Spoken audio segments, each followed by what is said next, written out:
గెలిచేది తామే అంటారు, కానీ పోటీ చేయరు. పోటీ చేయాల్సిన వాళ్ళు పార్టీలో ఉండరు, పార్టీలో ఉన్న వాళ్ళు పోటీ చేయరు. ఈ రెండు స్టేట్మెంట్లు దాదాపు ఒకేలా ఉన్న విడమరిచి చూస్తే ఒక్కో సెంటెన్స్లో చాలా అర్థం కనిపిస్తుంది. ముఖ్యంగా బీజేపీ సీనియర్లలో ఏదో తెలియని భయం వెంటాడుతోందన్న మీనింగ్ అంతర్లీనంగా కనిపిస్తూ ఉంటుంది. ఇందుకు ఏంటి రీజన్?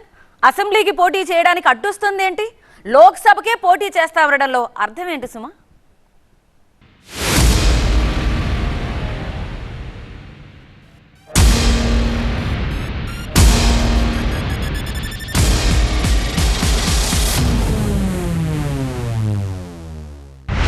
గెలుపు ఖాయం, కానీ పోటీ చెయ్యం.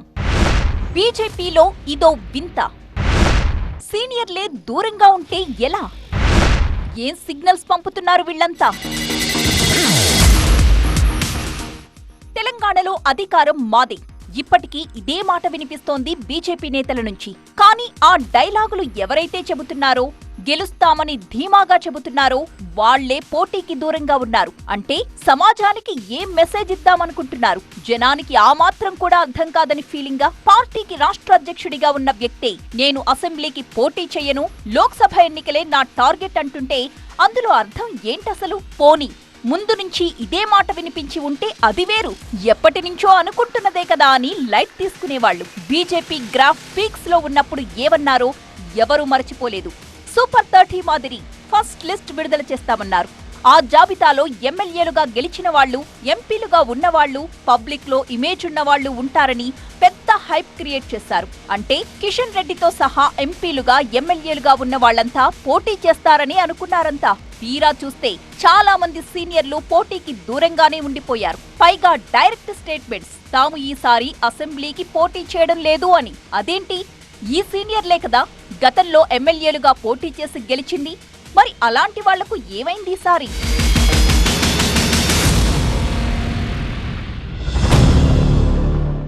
ఒకవైపు నామినేషన్లకు అందరూ సిద్ధమవుతుంటే, టికెట్ ఇస్తాం రండి అని అధిష్టానం పిలుస్తుంటే, ఈ సమయంలో పోటీకి దూరమని స్టేట్మెంట్లివ్వడమేంటి? పార్టీ ముఖ్యులకు తెలుస్తుందో లేదో కానీ తెలంగాణ సమాజానికి మాత్రం ఇది రాంగ్ సిగ్నల్ పంపిస్తోంది.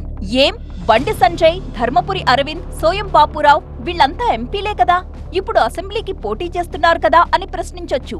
కానీ వీళ్లందరూ అయిష్టంగానే అసెంబ్లీ బరిలో దిగారనేది పార్టీలోని కొందరు చెబుతున్న మాట. సరే, 4 ఎంపీల్లో 3 అసెంబ్లీకి పోటీ చేస్తున్నారు, కరెక్టే. అంతటితో సంతృప్తి పడితే సరిపోతుందా? కేంద్ర మంత్రి కిషన్ రెడ్డి, ఎంపీ లక్ష్మణ్, జాతీయ ఉపాధ్యక్షురాలు డీకే అరుణ, సీనియర్ లీడర్ విజయశాంతి వీళ్లందరూ ఎందుకు పోటీ చేయడం లేదంటే సమాధానం ఏం చెబుతారు? లేదు, మా టార్గెట్ లోక్సభ అని స్టేట్మెంట్ ఇస్తే నమ్మగలమా? అందులోని అంతరార్థాన్ని గ్రహించలేరా? ఓహో, ఈసారి అసెంబ్లీ ఎన్నికల్లో గెలుస్తామన్న ధీమా లేదు కాబోలు, అందుకే లోక్సభ అంటూ తప్పించుకుంటున్నారు అని అనుకోరా? అసెంబ్లీ ఎన్నికల్లో ఎలాంటి ఫలితాలొచ్చినా రేపొద్దున్న ఎంపీ ఎన్నికల్లో మోదీ మానియాతో గెలిచేస్తాం అనుకుంటున్నారా? ముందుగా అసెంబ్లీ ఎన్నికల్లో సత్తా చాటితే ఆటోమేటిక్ గా లోక్సభ ఎన్నికల్లోనూ గట్టి ఫైట్ చేయొచ్చు.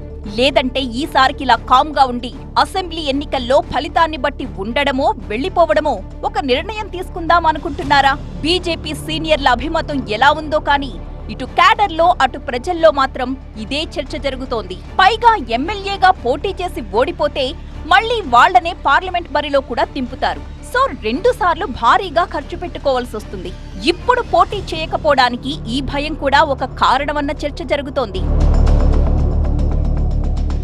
గద్వాల జేజమ్మ డీకే అరుణ తాను పోటీ చేయడం లేదని తేల్చేశారు. బీజేపీలోని మరో సీనియర్ నేత జితేందర్ రెడ్డి సైతం పోటీకి దూరంగా ఉన్నారు.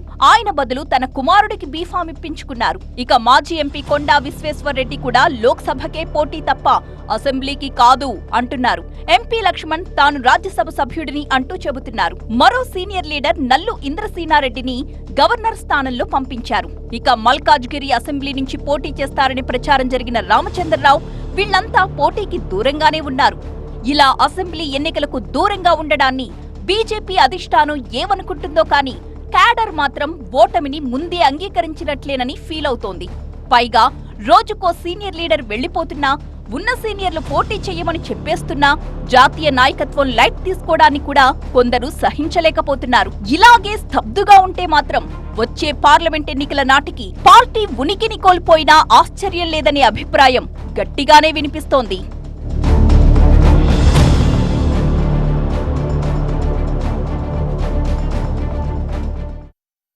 అసెంబ్లీకి నేను పోటీ చేయనని గతంలోనే చెప్పడం జరిగింది. అసెంబ్లీలో పోటీ చేయనని గతంలో లాస్ట్ టైం వచ్చినప్పుడే నేను చెప్పడం జరిగింది. అసెంబ్లీలో ఈరోజు బీసీ నినాదం తెలంగాణ రాష్ట్రంలో భారతీయ జనతా పార్టీ ఒక బీసీ ముఖ్యమంత్రిని ప్రకటించినటువంటి నేపథ్యంలో మరి నా దగ్గర కూడా ఒక బీసీకి ఇవ్వాలనేటువంటి ఆలోచనతోనే ఈరోజు నేను అంత మొత్తం అంటే మిగతా ప్రాంతాలంతా కూడా ప్రచారంలో పాల్గొనేటువంటి ఆలోచనతో పోటీ చేయడం లేదు. కోమటిరెడ్డి రాజగోపాల్ రెడ్డి, వివేక్ వెంకటస్వామి లాంటి వాళ్లు బీఆర్ఎస్ ని ఓడించేది కాంగ్రెసే అంటూ వెళ్లిపోయారు. పార్టీలో చేరిన స్వామి గౌడ్, దాసోజు శ్రవణ్ లాంటి నేతల్ని నిలుపుకోలేకపోయారు. అంటే పోటీ చేస్తారనుకున్న వాళ్లు ఉండరు, ఉన్నవాళ్లు పోటీ చెయ్యరు. అటు హైకమాండ్ కూడా పోటీ చెయ్యాల్సిందే అని గట్టిగా చెప్పదు. ఇలా అయితే ఇక బీజేపీకి మిగిలేదేంటి? బీజేపీలో మిగిలేదెవరు? కిషన్ రెడ్డి, డీకే అరుణ, విశ్వేశ్వర్ రెడ్డి, జితేందర్ రెడ్డి, విజయశాంతి, లక్ష్మణ్, రామచంద్రరావు వీళ్లని బరిలోకి దింపలేకపోవడం పార్టీకి ఖచ్చితంగా మైనసే అవుతుంది. నెగిటివ్ సిగ్నల్స్ కూడా పంపిస్తుంది. సీనియర్లే ఇలా పోటీకి దూరంగా ఉంటే పార్టీ క్యాడర్లో ఆత్మస్థైర్యం దెబ్బతినదా? ఆ దిశగా ఎవరైనా ఆలోచించి ఉంటారా? ఈసారి గెలుపు తమదేనని వీరోచితంగా పోరాడిన క్యాడర్కి ఈ నేతలంతా ఏం సందేశమిస్తున్నట్టు? బీజేపీ అభ్యర్థుల జాబితా ఎప్పుడెప్పుడొస్తుందా అని కార్యకర్తలు తెగ ఎదురు చూశారు. మొత్తానికి 52 మందితో ఫస్ట్ లిస్ట్ విడుదల చేశారు. కానీ ఆ లిస్ట్ లో ఈటెల రాజేందర్, రాజా సింగ్, రఘునందన్ మినహా ఎక్కడా సీనియర్లు కనిపించలేదు. ఇక రెండో లిస్ట్ లోనైనా సీనియర్లు ఉంటారేమో అనుకుంటే అందులోనూ నిరాశే ఎదురైంది కార్యకర్తలకు. తెలంగాణలో బీఆర్ఎస్ కు ప్రత్యామ్నాయం తామే అంటూ ప్రతి వేదికపై ప్రచారం చేస్తూ హడావుడి చేసిన కమలదళం సరిగ్గా ఆ సమయం వచ్చేసరికి తటపటాయిస్తోందనే చర్చ జరుగుతోంది. పైగా ఎంపీలు, ఎమ్మెల్యేలుగా గెలిచిన వాళ్లు అసెంబ్లీకి పోటీ చేయాల్సిందేనంటూ 6 నెలలుగా హైకమాండ్ చెబుతున్నా సీనియర్లలో కదలికే లేదని టాక్. సీనియర్లంతా తాము పార్లమెంట్ ఎన్నికల్లోనే పోటీ చేస్తామని చెబుతూ అసెంబ్లీ బరి నుంచి తప్పించుకునే ప్రయత్నం చేస్తున్నారని టాక్. చివరికి పరిస్థితి ఎలా అయిపోయిందంటే అసెంబ్లీ బరిలో బీజేపీ నుంచి సెకండ్ క్యాడర్ నాయకులే పోటీదారులవుతున్నారు. నిజానికి సీనియర్లు అసెంబ్లీకి పోటీ చేస్తేనే తెలంగాణపై బీజేపీ హైకమాండ్ ఫోకస్ చేసిందన్న సిగ్నల్స్ వెళతాయి. బీఆర్ఎస్ ని ఓడించడమే తమ ధ్యేయం అనే సంకేతాన్ని బలంగా పంపినట్టవుతుంది. అలా కాకుండా అసెంబ్లీ ఎన్నికలకు దూరంగా ఉండడం అంటే బీఆర్ఎస్ కు ప్రత్యామ్నాయం కాదని చెప్పడమో లేక బయట జరుగుతున్న ప్రచారాన్ని నిజం చేయడమో అవుతుంది. మరి ఈ మాత్రం ఎందుకు ఆలోచించలేకపోతున్నారో తెలియడం లేదు.